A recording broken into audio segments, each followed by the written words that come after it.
Quran for science. What about them? For science, I've already told about everything about science.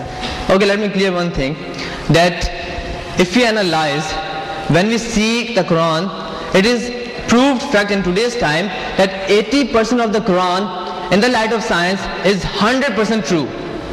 80% of the Quran in the light of science is 100% true, and the remaining 20% is ambiguous. Means the science got no explanation for the remaining 20% of the Quran. But the 80% of the Quran is 100% true, and the remaining 20% does not go against the modern science. And science has not reached to that level to explain them. And in that 20% for which the science has got no explanation, that consists of that Quran speaks about that the first man on the face of the earth was Hazrat Adam alayhi salam. Science got no explanation for that. Science, the Quran says that there is a life after death, and everyone will go in heaven or hell depending on their deeds. Science says that there are high possibilities, and the Quran says that there are angels and the jinns around us. Science says that there are high possibilities that there are unseen creatures around us, and they will be able to contact them after 15 to 20 years. It might be angels, it might be jinns, it might be something else. But science says that there are high possibilities. So in other words, in short, when 80% of the Quran is 100% true and the remaining 20% does not go against the modern science, so the whole book is truly in a perfect order, in very logical, and everything is true. If science got no discovery in today's time, it will discover in the future. As previously, the Quran used to say that the shape of the earth is spherical. Even at that time, science said that the shape of the earth is the flat one. So at that time, the Quran was right, and today it is proved. So in the future, it will also be proved that all the 20% and all the 100% is true in the light of science as well. Thank you. Thanks. Thank you for the question. Hope you got your answer. Next question. Well, I'm Afira Khushi from Class Center, and my question is, according to scientific way, well, how can you prove that the earth is shrinking slowly and gradually? I mean to say there's no physical existence, there's no physical changes, so how can you prove? Thank you very much. Well, this is not observed fact. It is not observed fact because it is shrinking so gradually that we cannot observe it. For example, when the earth is in a rounding shape, it is revolving. So we don't observe it. It is revolving in such a slow process that we do not observe it.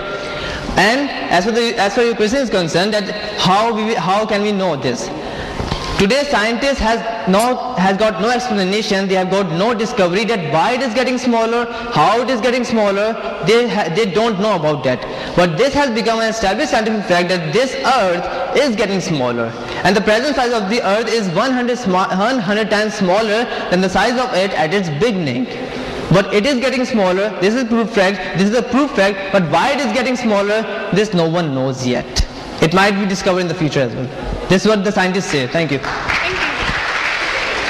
Thank you for your question. I'm waiting for the next question. This is Mustafa Sheikh. I just want to know that you said that ants follow certain rules, like they go in the queue and have their leaders. So can you please let us know some other good habits that we people don't follow and that Allah wants us to do so from the Holy Quran? Sorry ma'am, can you please repeat your question in slow voice and clear voice? I couldn't understand your voice. Well, you said that ants follow certain rules, like they go in the queue and they have their leaders. Can you please let us know, these are certain rules that we people don't follow. Can you please let us know some other good habits that we people don't follow but that Allah wants us to do so from the Holy Quran? Thank you.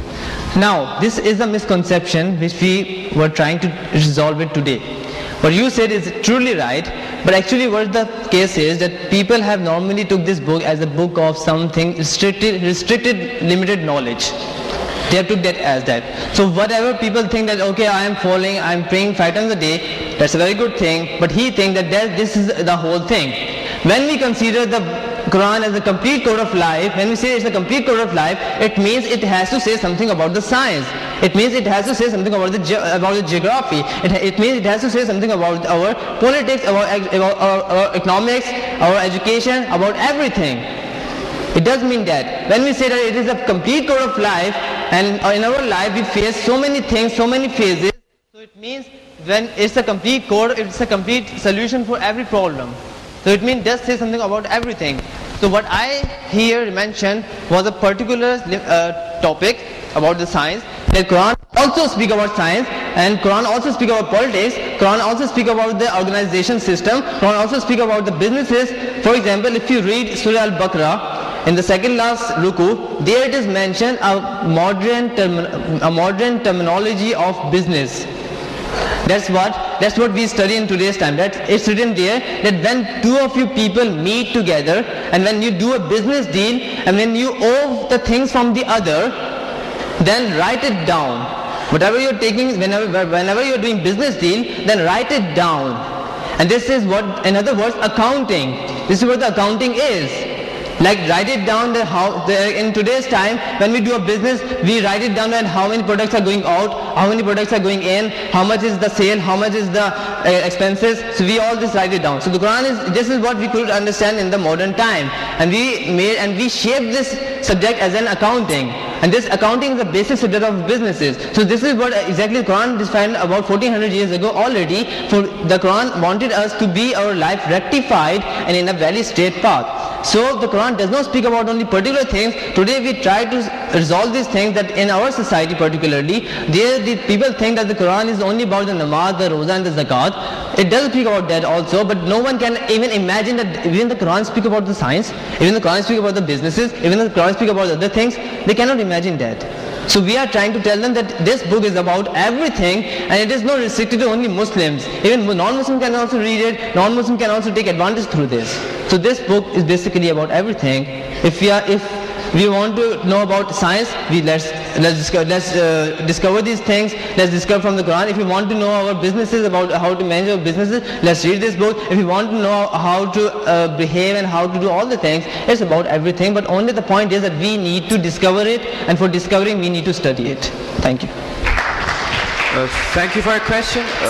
At this time, we are on the back. At this time, what are the things that we need to follow? What are the actual things that we need to follow? This time, this is a really tough time, especially for the Pakistan, for everyone. Right. Your question is very quite irrelevant, but very good question. Well, you are quite talking about the situation and the situation and the environment of today's time. Like what we need foremost, what we need today. Is that your question? Can you please clear it up? As the ants are following some certain rules, that can you please tell us the certain rules that we people need to follow this time? Right, I'm saying from the Holy Quran, right. What the Quran says. Right. Well, today we need to follow that today's situation is like we see our environment in this particularly Pakistan in today's time, that there are so many terrorism problems, right? Terrorism problem. I'm coming to the point.